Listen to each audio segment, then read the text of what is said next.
Bom, pessoal, então nós estamos aqui na nossa próxima videoaula, né? A gente vai falar hoje sobre clientes HTTP, né? E está entrando na fase de conhecer um pouco mais da camada da aplicação, é onde a gente vai se dedicar mais ao longo do tempo. Então a gente vai conhecer um pouquinho, passando aqui, sobre a camada de aplicação, o protocolo HTTP, que vai ser o protocolo que a gente vai se deter até o final do curso, né? Como é que a gente trabalha com ele, às vezes que ele sustenta as comunicações e sistemas para a internet, basicamente.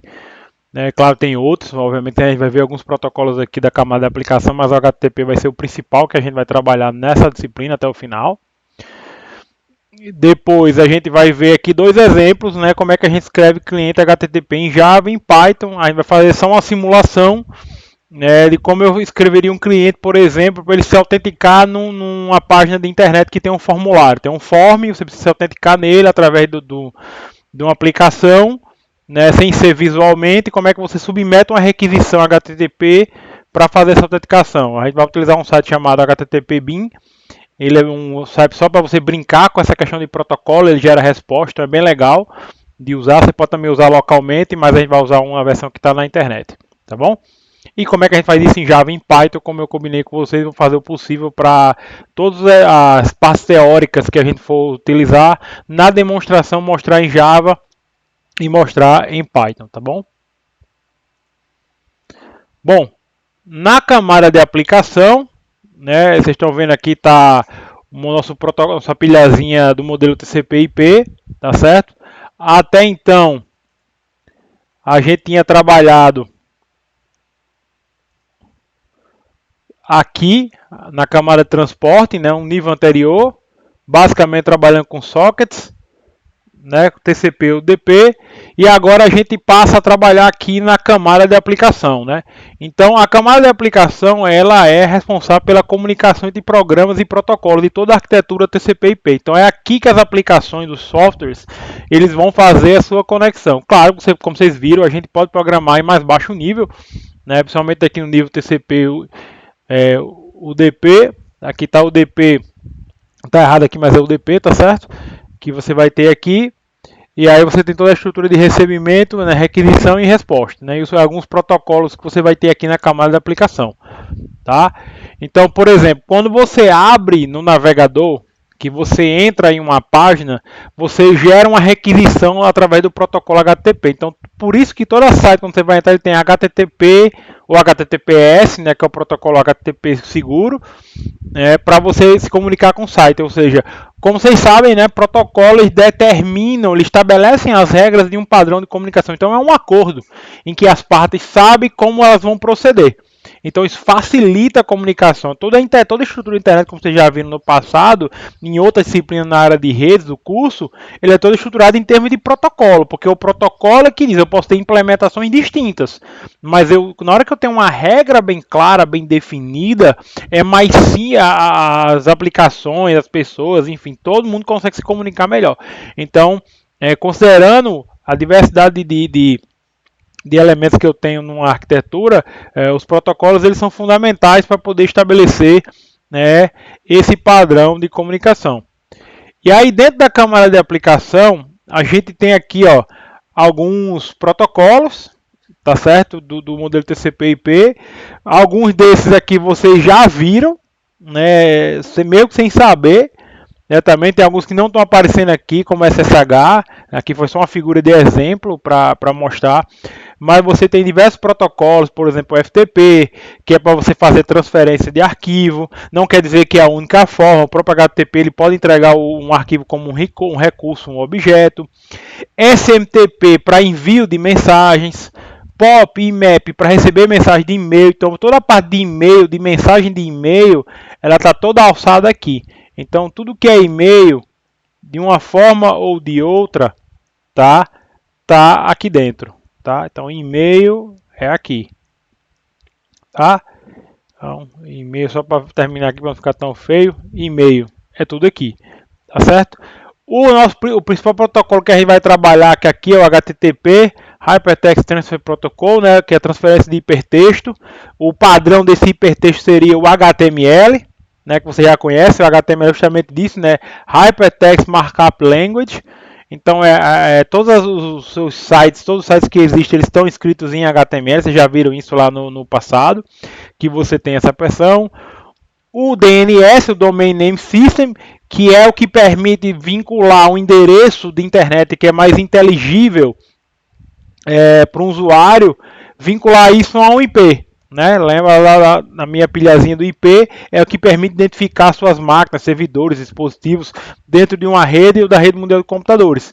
Então o DNS é que vincula um nome, tá certo? É que vai vincular um nome a um endereço, tá? O RTP é um protocolo para comunicação em tempo real, né? São redes ou aplicações que trabalham com essa necessidade de trabalhar com tempo real, né? Que você, por exemplo, tem entrega de dados de áudio ponto a ponto, voz sobre IP, né? Que é tempo real. Você não pode ter um delay, obviamente, mas é muito pequeno, não é uma comunicação síncrona. Então, por exemplo, toda a questão de telefonia VoIP, né, por exemplo, ela está alçada debaixo dos panos, de certa forma, para você trabalhar com RTP. Tá? E tem também o TFTP, né, que você pode fazer uma variante do FTP para transferência de arquivos. Tem todo um histórico aqui de como é que você trabalha, né, de ficheiro simples, né, muito semelhante ao HTTP, então essa é para mandar novamente arquivos pequenos, né, quando você quer trabalhar host dentro de uma rede, você pode utilizar o TFTP. Tem outros também, tá certo? Por exemplo, o SSH, né, que é Security Shell, para você fazer comunicação via Shell. Então, quando você está num servidor Linux, no Windows, por exemplo, que você quer se conectar a um servidor de rede, você utiliza o protocolo SSH para que você faça a comunicação e consiga, por exemplo, operar um Shell remoto. Né? Então, por exemplo, você trabalha em nuvem no Pop Cloud 9, se você quiser se comunicar com outra instância, né, da AWS, você vai precisar utilizar o SSH. Então são alguns protocolos, tem um link aí para saber mais algumas informações. A gente vai trabalhar muito fortemente com HTTP e vai falar um pouquinho sobre a parte de envio de e-mails, e aí vocês vão conhecer um pouquinho mais de POP, IMAP e SMTP. Tá? Os demais saem um pouco do escopo do que a gente vai trabalhar até o final do curso, né, nas próximas semanas, mas vocês podem conhecer um pouquinho mais, é importante, né, conhecer esses aplicativos de camada de aplicação. Tá até um outro ali que eu não comentei agora, o Telnet, né, que é uma variante do SSH, mas é para conexão também de terminal, mas com a outra pegada, né, com a outra finalidade. Então tem diversos protocolos dentro da camada de aplicação que vocês podem conhecer, o próprio LDAP, por exemplo, que é a autenticação que é para você poder fazer autenticação, né, reconhecer ele dentro de uma sub-rede. Então, por exemplo, quando você está no IFRN, que você se conecta dentro da rede, você vai fazer uma autenticação utilizando o protocolo LDAP, né, que é para você ter uma estrutura de diretório, identificar objetos, computadores, usuários dentro de uma rede. Você também utiliza o protocolo LDAP. Para ficar em alguns, tá certo? Tem mais protocolos, tem outras variantes. Tem o DHCP, enfim, tem outros aqui que não saem tanto no escopo daqui, né? Porque o nosso foco maior é a parte de programação, mas que vocês vão ver, se não viram, irão ver com mais detalhe em outras disciplinas na área de redes de computadores. E aí a gente vai se debruçar um pouquinho mais sobre o protocolo HTTP. Tá? Falando um pouquinho dos métodos, como é que ele funciona, o que são recursos, cabeçalhos. Então são informações importantes para compreender, porque na hora que a gente vai programar, a gente vai precisar ter esses conceitos em mente para poder conseguir utilizar as APIs, as bibliotecas que a gente vai ter à nossa disposição. Então vamos lá, né? Temos aqui o protocolo HTTP, né? Essa é uma figurinha tirada lá do dev do Mozilla, né? Da documentação da Mozilla, né? Que é a fabricante a empresa responsável por manter o Firefox e um tanto outro conjunto de produtos. Então você tem aqui uma figurinha, tá certo?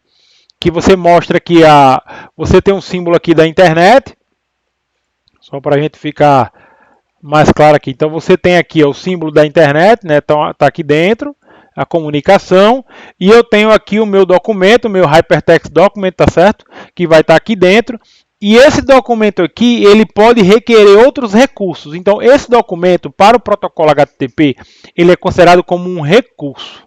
Tá? Um recurso pode ser um vídeo, uma imagem, um próprio arquivo HTML, tá certo? Um CSS, que é uma folha de estilo. Então, por exemplo, nesse caso aqui, provavelmente o usuário entrou no browser, digitou um endereço pela internet. Aí lembra lá do meu DNS, né, meu protocolo, ele procurou, né, aquele DNS. Você tem um negócio DNS propagation, quando você vai criar um domínio que você coloca na internet, você tem que propagar aquele domínio para poder o browser reconhecer. Ele vai lá, tem um ponto central de reconhecimento. Então ele foi lá, localizou o servidor, né, a máquina na internet que tem aquele dado guardado, né, que ele pode fazer uso daquele dado, e foi buscar um recurso vinculado à URL. Então a URL, que é Uniform Resource Locator, né, ele é um endereço, é uma requisição. Então ele indica o endereço de um recurso. Então quando chega naquele recurso, o servidor web sabe o que é que ele tem que servir. Ou seja, eu vou pegar o meu recurso, vou procurar aqui qual é o recurso que eu tenho vinculado àquele endereço, é uma página HTML, o que é que eu tenho disponível para servir.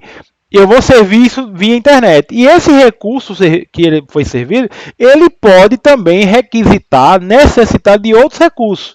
Então, esse exemplo que a gente está vendo aqui.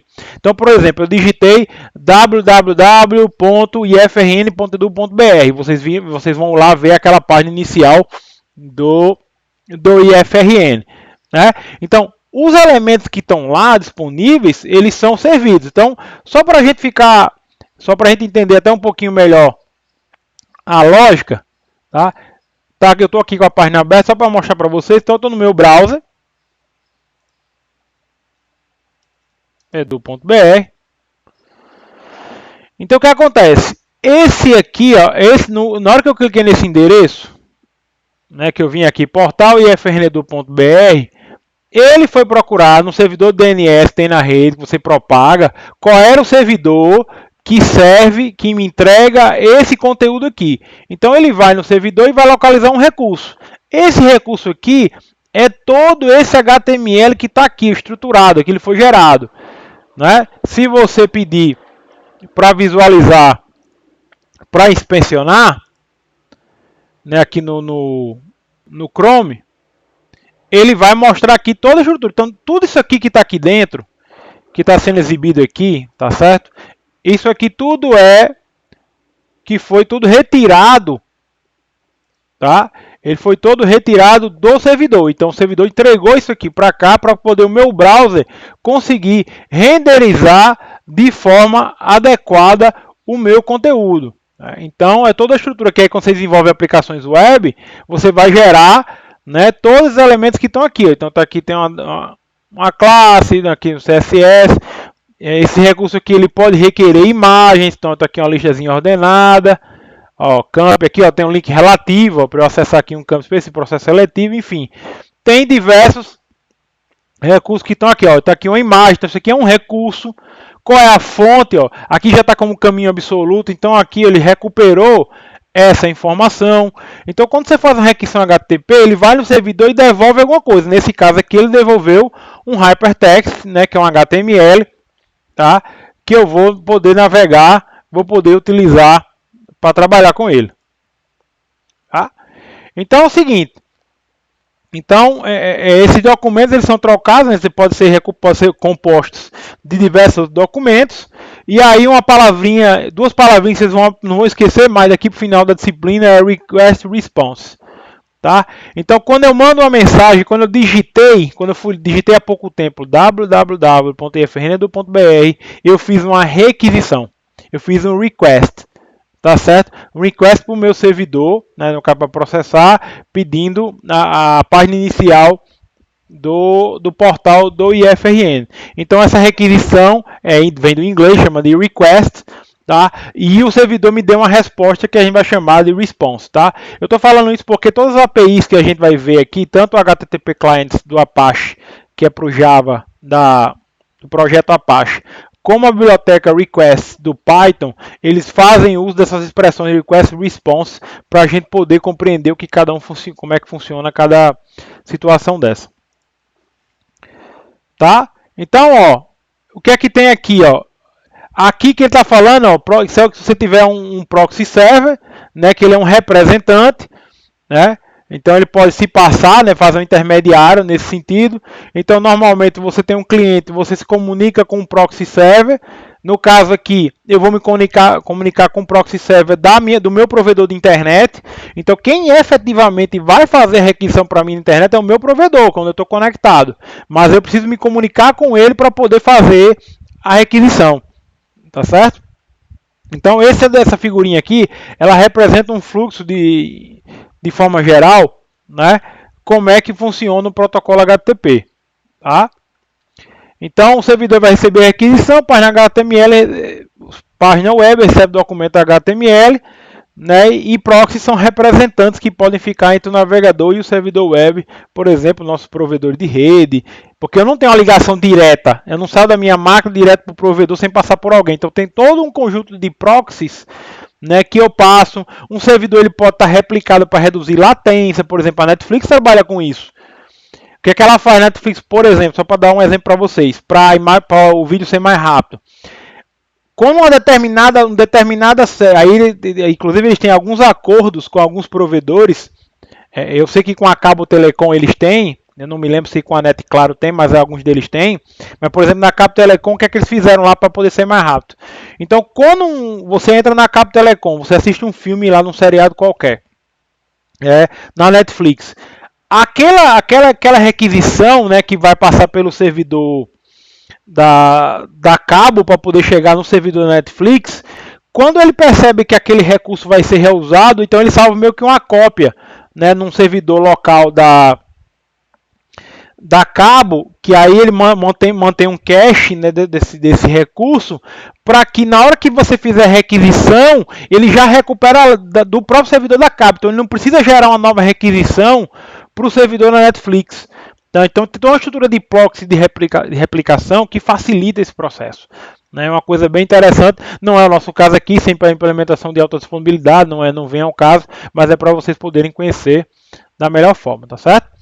Então assim, o HTTP ele é muito simples porque ele foi projetado para ser legível para pessoas. Tá? Eu sei que a gente está aprendendo agora, as coisas no momento pode parecer um pouquinho complicado, né, para ser feito, mas ele foi projetado para ser legível, né, para você poder bater o olho ali numa resposta, numa requisição, tentar entender o que é que veio ali de resposta, tá certo? E o HTTP ele é extensível através do uso de cabeçalhos. Então, quando a gente vai montar aqui, porque a gente vai ver o que é uma mensagem, né? Uma mensagem HTTP, eu vou mostrar com alguns métodos de exemplo. Você pode colocar informações de cabeçalho, tá? Porque aí, com o cabeçalho, você pode estender uma mensagem. Você pode colocar informações adicionais. Lembra qual é a lógica do protocolo? O protocolo é definir regras para poder a gente se comunicar, para poder a gente trabalhar da melhor forma possível. É para todo mundo seguir aquele protocolo. Se o protocolo for muito rígido em alguns aspectos, fica inviável o seu uso. Então, o que foi criado aqui no caso do HTTP?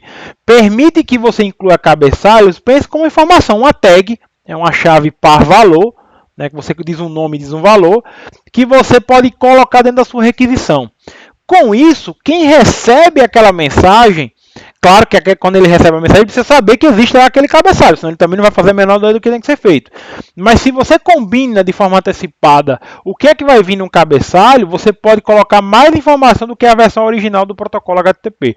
Tá? Lembrando que o protocolo HTTP ele é uma especificação, então ele não é uma implementação. Você pode ter múltiplas implementações de protocolo, né? Mas você tem aqui uma especificação. Tá? Então, é uma coisa importante. Outra coisa, HTTP trabalha com sessão. Isso é uma coisa que vocês vão ver muito em aplicação, quando trabalha com aplicação web, né? Como é que você mantém uma sessão, como é que você mantém um usuário logado. Então, por exemplo, como é que você está no Netflix e ele sabe que você está aberto. Como é que você está no Facebook e você mantém acesso? Você precisa ter um controle de sessão, mas ele não trabalha com estado, porque se fosse com estado, ia complicar um pouco o funcionamento. Então você trabalha com sessão, pode usar um cookie por trás, né, que é uma coisa do HTML também que é muito forte. Né, e navegador trabalhar com cookies, né, que você consegue armazenar estado do lado do navegador, mas sessão é o prioritário, né, onde você cria uma sessão que ali você pode armazenar alguma informação que o servidor vai reter daquilo ali. E aí ele mantém, por exemplo, Facebook, Netflix, o Swap, ele tem um conceito de sessão. Você loga, porque senão toda a vida que você tivesse que fazer uma operação, você teria que botar usuário e senha. E obviamente isso é muito chato. Claro, a depender do que você está fazendo. Então, o conceito de sessão, ele está embutido no protocolo HTTP. E lembrando que por debaixo dos panos, né, e aí isso é uma coisa do protocolo TCP/IP, o protocolo HTTP ele depende de uma conexão TCP para enviar requisições e receber respostas. Tá bom? Bom, então dentro aqui da estrutura geral do como é que funciona, né, as notificações, como é que você monta, como é que você estabelece uma conexão no protocolo HTTP. Você tem uma conexão que ela pode ser reusada, né, do que você viu lá, a gente pode abrir várias conexões. Então, basicamente, você abre uma conexão TCP, você envia uma mensagem HTTP, tá? E aí essa mensagem, ela é chamada de requisição, né? Lembra que eu falei anteriormente de request. Essas mensagens são encapsuladas dentro de frames, né, para poder você fazer a comunicação, data frames, se for o caso, para você fazer o envio. E aí, quando você envia isso para o servidor, a mensagem de resposta a gente chama de response. E, obviamente, essa resposta ela deve instruir o cliente como realizar a leitura. Então, se vier um HTML, o browser já sabe como trabalha. Claro que quando a gente está trabalhando com aplicações, aqui escrevendo código, a gente vai receber a resposta bruta. Então, eu vou ter que fazer algum processamento do lado da minha aplicação, como eu estou falando a nível de código, não é a nível de browser, para ele compreender, para ele conseguir entender o que é que tem que ser feito. Tá? Então, isso é o fluxo normal. Então, conexão é aberta. Né? Aqui internamente, por exemplo, a nível de API, vocês não vão abrir isso explicitamente, vai ser aberto pelas próprias bibliotecas. Então, é aberta uma conexão implícita, ou seja, vocês não vão ver código de abertura de requisição, de conexão. Né? Nesse caso aqui, tanto em Java como em Python, nas APIs que a gente vai utilizar. Você vai mandar uma mensagem HTTP. Pega a mensagem, encapsula, monta ela o que quer que seja, se fosse uma requisição, aí tem uns métodos específicos, e você vai receber uma resposta para saber como é que ela deve se comportar. Então, por exemplo, ó, nesse caso aqui especificamente, aqui eu tenho uma estrutura, né, uma pré-estrutura de uma mensagem HTTP de requisição, tá certo? Então aqui eu vou ter aqui, nesse caso aqui, isso aqui é o get, é o método, ou seja, qual é o tipo de método, qual é o tipo de requisição que eu estou fazendo. É uma requisição do tipo get. Aqui é para qual recurso eu estou fazendo, que a gente chama de path. E qual a versão do protocolo, porque ele está versionado, que você vai utilizar, tá certo? Isso daqui, gente, a nível de API, isso aqui é tudo parâmetro, tá? Quando a gente for construir lá a nível de API, vai ficar mais claro até quando a gente viu o código. Mas basicamente isso aqui são parâmetros, tá certo? São parâmetros que são passados na hora que você monta uma requisição. E na hora que você monta, você vai fazer o quê? Uma estrutura de cabeçalhos. Pode ser cabeçalhos explícitos, na qual você vai dizer explicitamente algumas questões, ou vão ser implícitos montados pela API. Nesse caso aqui, a requisição está sendo feita para o host developer.mozilla.org e você quer o recurso que está na raiz. Então aqui essa requisição está sendo feita para o index, tá? Desse host aqui, developer.mozilla.org. E você está dizendo que você pode receber da resposta aqui na linguagem francês. Esse FRE é de francês, tá certo? E aí o seguinte, se for uma requisição do tipo post, a gente vai ver depois, você também pode montar um corpo. Tá? Um corpo basicamente significa dados. Tá certo? Quando você manda dados, quando você encaminha dados numa requisição, você precisa mandar um corpo. Por exemplo, quando você está fazendo um formulário, está na página inicial do Swap e você faz o login. Tá? Você fez um login ali para se autenticar com o Swap. Quando você preenche o form e clica no botão enviar, você está fazendo uma requisição do tipo post. Tá certo? Está fazendo a requisição do tipo post. onde você vai mandar no corpo da sua requisição o seu usuário e sua senha. Tá? E beleza, mandei a mensagem e aqui, por exemplo, eu estou recebendo uma resposta. Não está aparecendo aqui o corpo, mas só para a gente entender, ó, o que é que veio aqui para mim. Qual é a versão do protocolo? Então, o browser, por exemplo, se for pelo navegador, eu preciso saber qual é a versão. Qual foi o status da minha requisição, porque pode dar erro, pode ser que ele não localize. Então, existe um conjunto de códigos, tá certo? Que você vai poder consultar. Ninguém vai decorar isso, gente. Isso é com aprendizado. Tem um link no próximo slide, vocês vão ver que tem um link quando eu vou fazer um sumário dos métodos HTTP que a gente tem, das requisições HTTP que a gente tem. Tá? Então aqui o tipo status e aí o status da mensagem. Ou seja, você tem um código que tem um significado e tem um conteúdo. Isso aqui normalmente, gente, é produzido pelo servidor ou pela aplicação que está processando lá do outro lado. Então aqui, por exemplo, no cabeçalho ele me disse que o servidor é do tipo Apache, qual foi a modificação de requisição, né? Se eu vou receber aqui se eu recebo aqui para receber em bytes, qual é o tamanho da minha resposta do meu conteúdo. Então, 29.769 bytes. O que é que eu estou recebendo como resposta? Eu estou recebendo um HTML. Então, isso aqui tudo é cabeçalho, porque esse cabeçalho vai permitir que o browser, né, o nosso browser, tá? O browser aqui, quando for pegar, ele consiga processar e consiga, por exemplo, aqui no HTML, então ele consiga pegar e renderizar uma página. Ó, vai ter minha página, que vai ter uma imagem, que vai ter uma listinha com algumas coisas, tá?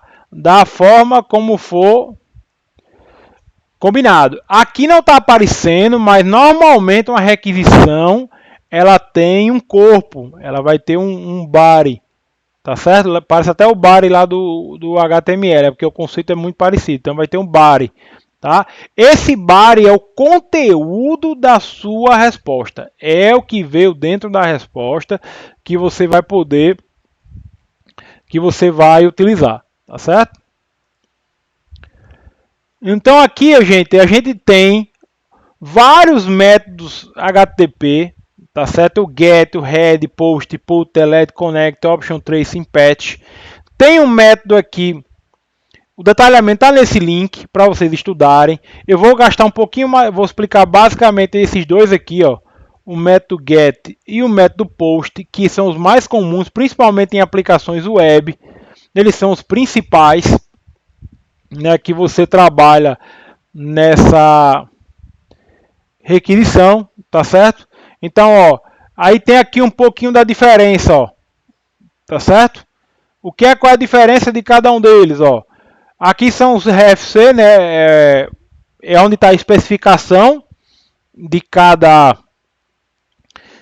método, né? No caso aqui do get, ó, uma diferença importantíssima para o post vai ser mais diferente para cá, ó. É se o request, ou seja, a minha requisição de um método get, ela vai ter corpo ou não. No get, você pode até botar, mas não é muito comum. O padrão do get é você simplesmente passar parâmetro direto na URL, sem precisar montar um corpo na requisição. Já no post, obrigatoriamente você precisa devolver, você precisa ter um corpo, tá certo? Para mandar a requisição. Então, obrigatoriamente, você pode até ter parâmetros que você passa de forma liberal, né, colocada, e você vai ter a exposição para cá, tá certo? Você vai ter também se o corpo tem resposta ou não, tá? Então o corpo tem resposta, no caso do get ele vai ter resposta, do post também, então pode ter resposta sim, tá certo? Com relação ao safe, então aqui, ó, tá vendo, os dois têm resposta. O que é um método, aí o que é que esse safe aqui é seguro? Então quer dizer, por exemplo, que o post é inseguro? Não, gente, porque qual a ideia é o seguinte, no caso do get, até pelo nome, get é PEG, né? A lógica é recupere dados, ou seja, me dê dados. Então, basicamente, a ideia do get é que eu faça uma leitura, Ou seja, eu só vou pegar um recurso lá no servidor, tá certo? E vou retornar. Então, você não tem, a não ser que você implemente de forma explícita do ponto de vista do usuário do servidor, mas normalmente ninguém faz isso. No GET, você normalmente não faz escrita, tá certo? Então, ele não é, o objetivo dele não é fazer alteração de estado, vamos dizer assim, tá certo? Já o método POST não, é justamente pela questão dele encapsular um corpo, é que ele é o método preferido para você utilizar para fazer alteração de estados, tá certo? Então, então esse tipo de método, né, do tipo do POST, ele faz esse tipo de requisição, tá? Então, ele é normalmente usado para fazer alteração. Então, tradicionalmente, quando você faz um form, um login, qualquer coisa assim, que você vai fazer alguma alteração no banco, por exemplo, ou no estado de uma aplicação web, você utiliza o método POST. Então, é um método que normalmente está vinculado, né, à questão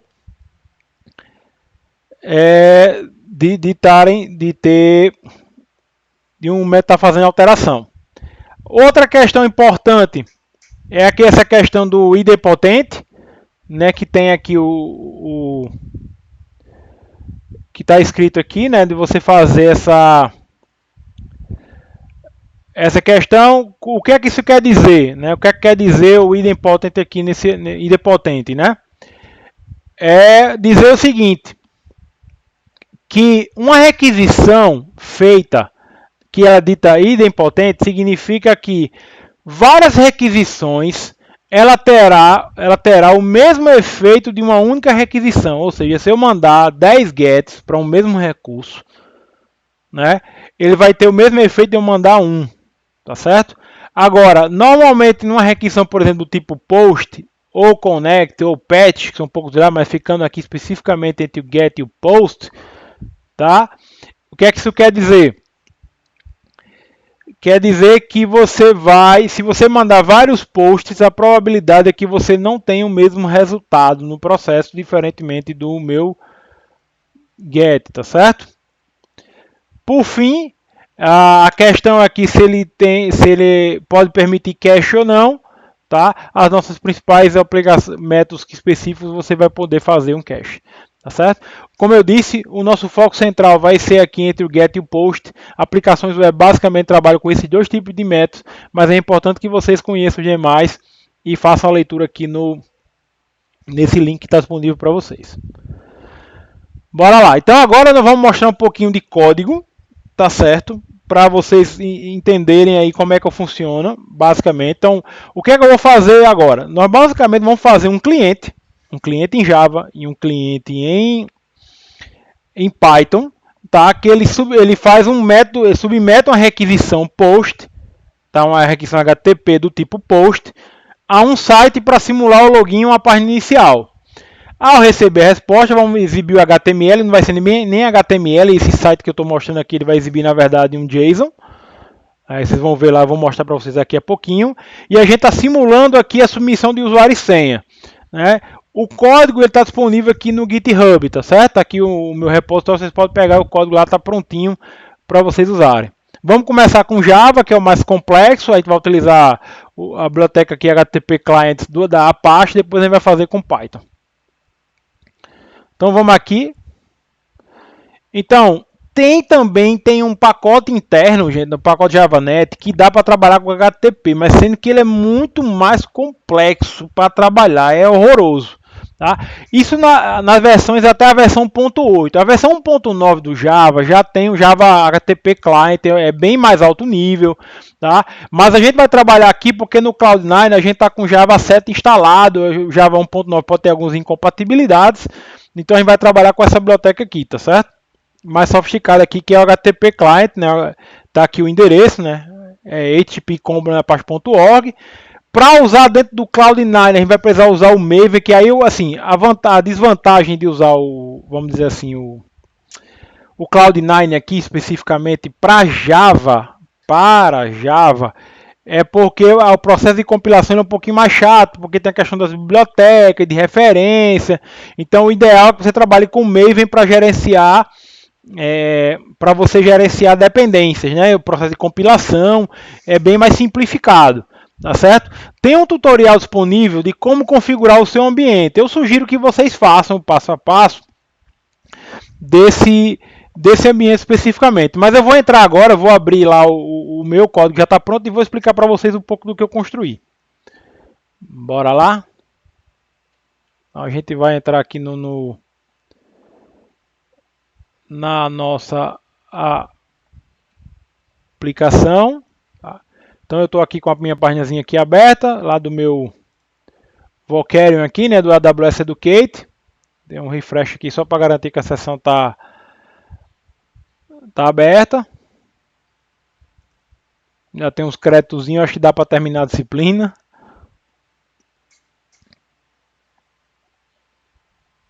Então estou aqui na minha área, vou lá para o meu Cloud9. Estou usando o mesmo ambiente, vocês podem criar, por exemplo, um ambiente para Python, um ambiente para Java. Eu estou fazendo num lugar só para poder fazer os dois códigos, já dar um git commit no GitHub de uma vez só, tá? Mas eu recomendo que vocês usem ambientes separados, fica melhor do que você misturar Python com Java, com exercício. Você pode criar os ambientes aqui, só lembrando aquela questão do uso da máquina para evitar um uso muito intenso e vocês acabarem gastando os créditos todos.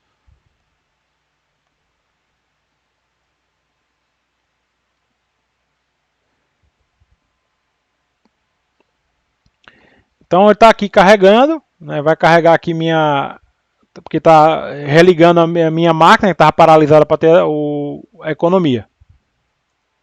Então carregou aqui meu ambiente, tá? Tem umas janelinhas já estavam aqui todas abertas, né? E aí eu vou começar a conversar com vocês pelo Java. O meu código está aqui, ó. Já tem uma pastinha Java aqui, já está cheio de coisa. Então eu criei aqui, ó. Tem um cliente H, tem uma página, um projeto que eu criei com Maven. Só para mostrar para vocês o Maven, né? Quem não conhece, precisa conhecer. Quem for investir com Java não tem como sobreviver sem isso. Para gerenciar dependências da build, né? Exportar, gerar o arquivo executável, é fundamental que você faça, trabalhe com isso. Então, como é que eu configurei aqui? Eu também não sou ultra expert em Java, faz um tempão que eu não programo com Java, muito acostumado com Eclipse, né, e NetBeans, que faz algumas coisas para a gente, mas é importante a gente sempre estar trabalhando. Então, basicamente, o que eu fiz é o seguinte, aqui no Cloud9, ó, você tem um tutorial, aquele que está na apresentação, no slide, que ele tem aqui o tutorial de como trabalhar. Então, o Maven não vem instalado, tá certo, gente? Ele não vem para padrão instalado. Eu que fiz a instalação. Basicamente, para instalar, eu segui esse comando aqui. Então, basicamente, você faz aqui, ó, dá um Ctrl+C, Ctrl+V, vem aqui no terminal e cola. Dá um Ctrl+V e executa o código. Ele vai instalar sem maiores problemas. Então, no meu caso aqui já está instalado. Já está aqui instalado. Ele vai pedir para mostrar aqui. Opa, eu não botei o traço version, né? Aí fica mais. Ele quis dar um build usando o parâmetro version. Não existe esse parâmetro version. Então, está aqui, ó. Está instalado. Está aqui, ó, Apache 3.5.2, onde é que é o diretório que ele está armazenado. Deixa eu dar um zoom aqui para ficar melhor. Então está aqui, ó, eu dei um mvn version. Ele está instalado aqui nesse diretório, tá certo? Qual é a versão do Java que está utilizando, que é a que está instalada. Então se eu vim aqui, Java-version, tá?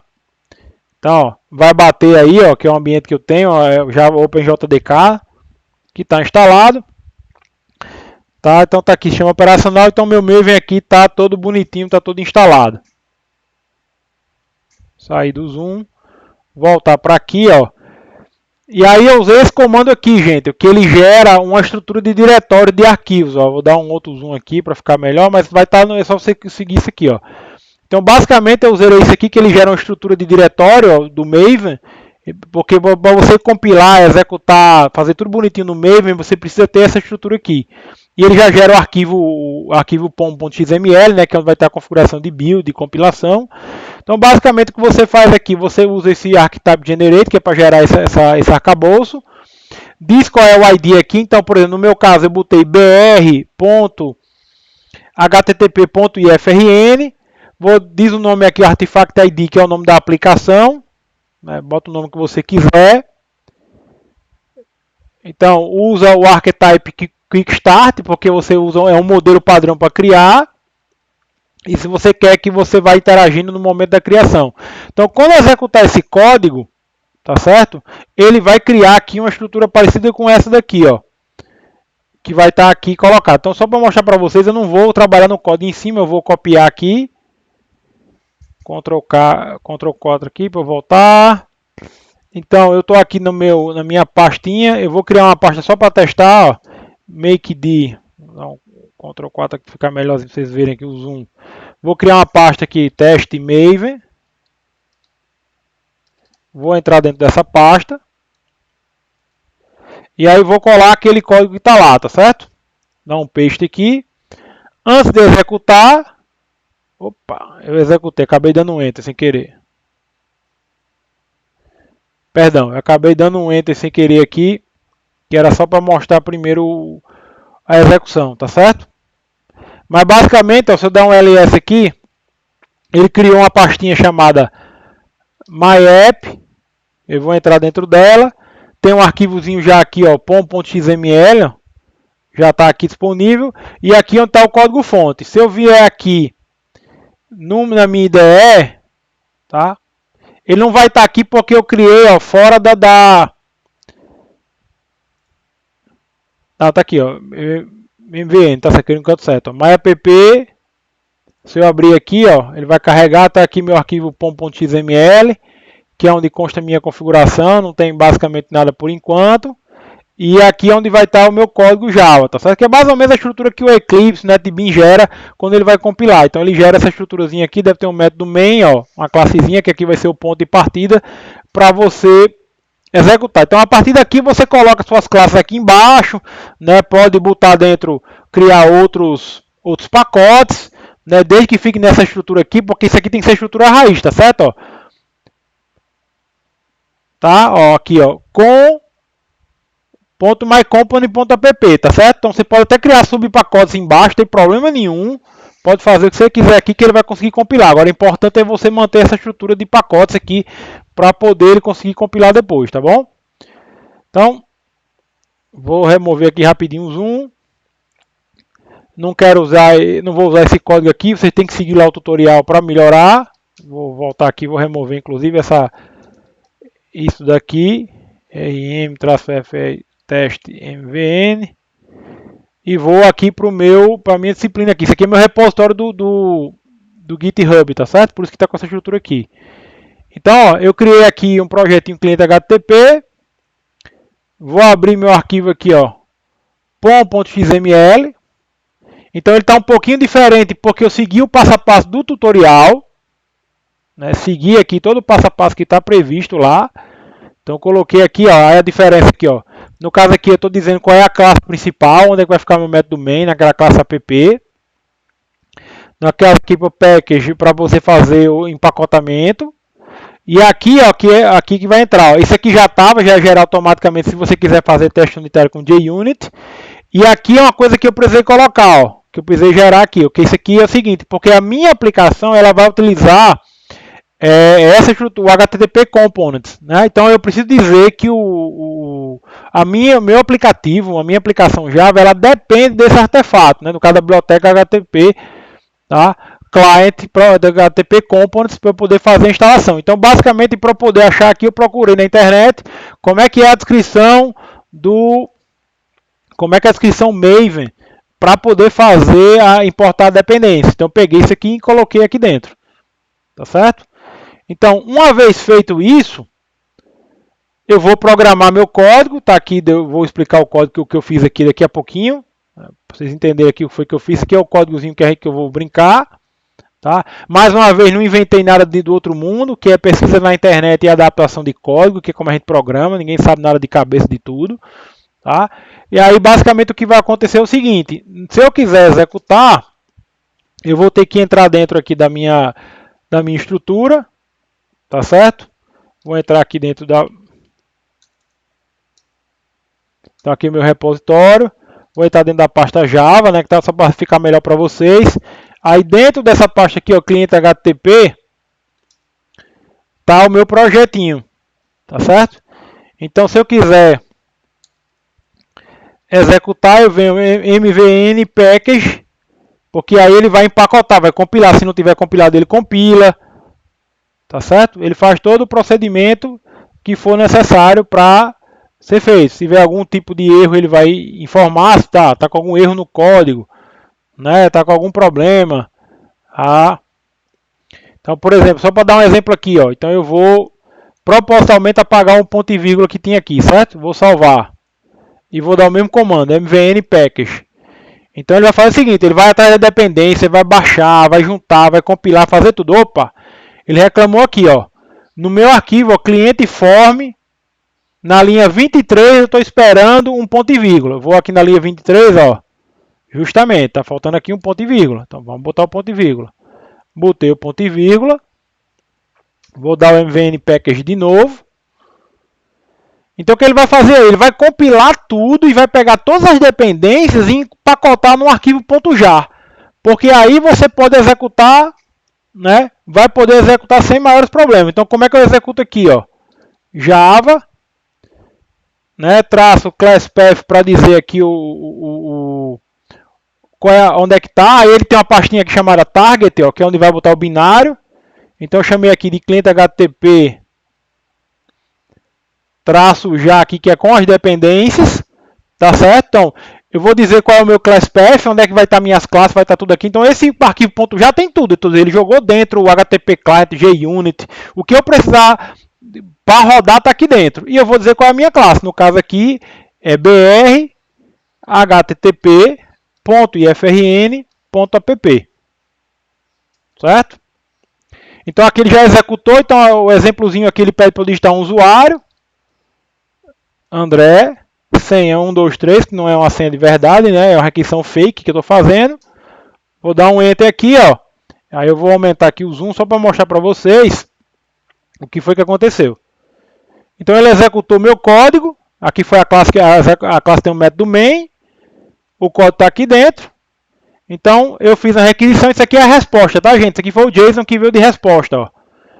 Então eu mandei para lá na requisição posta, simulando um form, dois parâmetros aqui, ó, name e password. Isso aqui é o cabeçalho, né? Content length, content type, qual é o tipo, foi um form encodado, qual foi o host, né? Que é esse httpbin.org, que você usa para brincar, para fazer simulação, né? Então aqui qual foi o cliente, foi que foi um browser, foi que não, ó. Então ele identificou aqui, ó, essa requisição veio da Apache HTTP Client. Java 1.7.261. Então ele identificou que veio de um aplicativo, de um código, veio a requisição. Se eu quiser fazer o tracing aqui, JSON nulo, origin aqui é meu IP externo, ó. Tá certo? Foi de onde veio. Então esse aqui é o IP externo da minha máquina aqui da EC2, e aqui foi qual é a URL que eu mandei. E retornou aqui, ó, foi o protocolo, foi o HTTP1, código 200, e a mensagem aqui dizendo que está tudo ok. Tá? Vamos aqui para o código, também sem muito mistério. Tem todos os imports aqui. Professor, tem que decorar isso nunca. Ninguém nunca no mundo vai decorar. Então procure form, você procura na internet, form HTTP client build. Tá? Aí ele pega um códigozinho aqui. Então basicamente o que eu fiz aqui foi reusar um código. Está todo documentado, mas rapidamente aqui, ó. Eu vou utilizar a classe HTTP clients. Eu criei um método estático, então não preciso nem instanciar, foi um método estático aqui do Java. Então criei aqui, ó, um cliente, né, um cliente HTTP, e aí vou usar o request builder para montar minha requisição do tipo post. Então eu vou montar a estrutura de requisição. E o que é que vai ter nessa estrutura? Vai ter a URI, que é para onde eu vou mandar a informação. E aí, como é um post, no caso aqui eu estou botando um parâmetro, porque é um formulário. Eu podia até fazer de outra forma. Então eu estou botando um parâmetro chamado name e um parâmetro chamado password. Tá certo? Então isso aqui vai no corpo, tá, gente? Isso aqui não vai ser um parâmetro que vai aqui na URL diferente do método get. Aqui Eu vou criar um objeto que vai gerar a requisição. Então, pronto, eu fiz a configuração. Então, o request build, essa classe aqui do HTTP Client, ela vai permitir que eu crie a configuração para poder fazer a requisição. Então, chamando o mesmo objeto request.build, ele retorna aqui um objeto do tipo HTTP URI request. Então, aqui é a minha requisição prontinha para ser executada. E aí eu vou para cá, ó, eu vou pegar para o meu cliente e vou mandar ele o quê? Executar uma requisição do tipo POST e a configuração dessa requisição está aqui distribuída aqui dentro. Então eu faço minha requisição e ele vai retornar um objeto do tipo HTTP Response, que é a minha resposta específica. Tá? Então aqui uso uma classe utilitária chamada EntityUtils para você poder conseguir fazer a leitura do conteúdo da resposta. Então esse EntityUtils.string, eu vou pegar aqui o response.getEntity, ou seja, pegue a entidade que tem o corpo da resposta, que vai estar aqui, ó. Então aqui vai estar o corpo. E por fim, imprima a linha de status. Né? Como você recebeu uma resposta, ele vai ter que dizer se deu errado, se encontrou recurso, se não encontrou, se deu um erro, se está ok. Então aqui ele vai lá e imprime na tela essa requisição. Tá certo? Então a outra diferença que está aqui, aí eu vou executar o código, aqui não tem nada demais. Basicamente aqui é um método main, que eu vou pedir para o usuário digitar aqui no console usuário e senha. E eu faço um try catch aqui, porque eu posso gerar uma exceção que se der algum problema. Username password. Ele vai executar aquilo ali e vai gerar aquele resultado que vocês viram anteriormente. Tá? Isso aqui é um dos exemplos. Tem vários tutoriais, várias formas de vocês construírem. Não aprende uma vez só, tem que ler com calma, pesquisar. O importante é você ter a noção de como construir e onde buscar informação para fazer a construção. Tá? Então está aqui o exemplo. E agora a gente vai aqui para o Python, né? Só algumas questões aqui importantes. Tem várias bibliotecas para trabalhar com Python, tá certo? A que é mais simples de utilizar, muito simples mesmo, essa daqui. É HTTP Requests. Tá certo? Você pode instalar utilizando o pip, né, que é o gerenciador de pacotes e bibliotecas do Python, né, pip install request. Lembrando, para quem não usa ainda, claro que lá no Cloud9 você pode deletar, bagunçar, então nem precisa se preocupar tanto não. Mas no ambiente de produção, no ambiente real, desenvolvimento, numa empresa, onde for, você não sai instalando dependência à torta direito, porque você está numa máquina, no servidor, por exemplo, de produção, você vai implantar. Você não vai estar instalando uma troçada de coisa sem saber se precisa, senão fica muito cheio, sem necessidade. Então, cada projeto tem o seu ambiente virtual. Então, basicamente, o que é que o Virtual Env faz, para quem nunca usou? Ele gera um ambiente virtual em que a instalação das bibliotecas fica circunscrito àquele ambiente. Tá certo? Então, eu recomendo muito utilizar o Virtual Env para poder trabalhar sem maiores problemas. Tá? Claro que no Cloud9, aqui, para a disciplina, ele vai atender. Então, eu vou voltar aqui para o nosso código. Agora para o Python, tá certo? Vou voltar aqui, também estou aqui na minha pastinha. Vou abrir até um outro terminal. Vou fechar aqui o Java. Estou dentro da minha pastinha, vou ceder aqui. Vou só fazer o seguinte, antes de entrar, de fato, eu vou só ativar o meu ambiente aqui, que está meu Virtual Env. Então é só usar aqui, ó, no meu caso aqui, Source, vou dar um Ctrl 4 aqui, só para vocês verem aqui, ó. Eu vou ativar aqui o meu... Eu criei aqui para fazer uns testes, então aqui tem um Virtual Env. Agora eu vou entrar dentro da minha programação ambiente de redes, ó. Já estou aqui, já apareceu o master para dizer que eu estou no Git. Vou aqui cd Python, HTTP Client, vou entrar aqui na pasta, deixar já bonitinho aqui, e vou abrir meu arquivo que está aqui, que é um código altamente complexo, um bocado de referência eu tive que construir. Gente, essa é a diferença para o Java, para o Python, às vezes realmente ela assusta um pouquinho, tá certo? Então tem um arquivo aqui, cliente.login, vou mostrar para vocês aqui, ó. Então, no meu caso aqui, eu já instalei no meu Env, eu já fiz a instalação do Env na biblioteca, então basicamente o que eu rodei aqui foi um pip install requests, tá certo? Que é o nome lá da minha biblioteca, ó. Basicamente eu rodei esse comando aqui, provavelmente ele vai estar, já está tudo instalado, ó. Já está tudo bonitinho, já está satisfeito, então não tem problema nenhum não. Vou voltar para o meu código. Então basicamente o que eu fiz aqui, ó, dei um import, né? import request, definir aqui qual é a URL que eu vou fazer o meu post, ó, é igual a outra do Java, né, esse sitezinho http://bin.org/post. Depois eu vou informar, aí eu vou pedir para ele digitar usuário e senha igualzinho o outro. Aí eu montei uma tuplazinha aqui, ó, uma tupla Python, né, com um dicionáriozinho Python aqui, ó, name, username, password e senha, né. Então, fiz um dicionáriozinho aqui do Python. E aqui a requisição, ó, como é que eu faço, ó, request.post, ó, direto à biblioteca, ó, digo qual é a URL, que é aquela lá de cima, e digo quais são os dados que eu vou mandar no meu body, ou seja, no corpo. Lembra que eu falei do corpo da requisição? Então, no corpo da requisição, que eu montei lá no Java, eu estou mandando o meu dicionário lá com aqueles parâmetros que estão lá em cima. Tá certo? E aí, isso aqui vai me gerar uma resposta.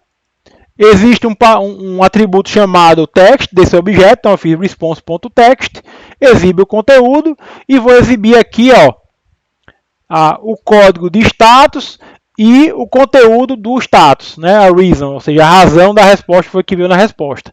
Tá? Esse status code aqui é um int, por isso que eu preciso converter ele para inteiro. Então, vou voltar aqui para o meu... para cá, aí agora eu vou, ó, Python, cliente login.py, pediu para digitar uma senha, fazer a mesma coisa, ó, André, 123, vou dar um Enter, ó, foi lá, mesminha resposta, tá vendo? Códigos diferentes, Java, biblioteca, mas a resposta é a mesma, porque eu estou falando aqui de um JSON que a gente vai ver na próxima semana, vai começar a trabalhar com JSON. Então, mesmo padrão, ó, form, do mesmo jeito separadinho, o mesmo tipo de resposta, né? Ó.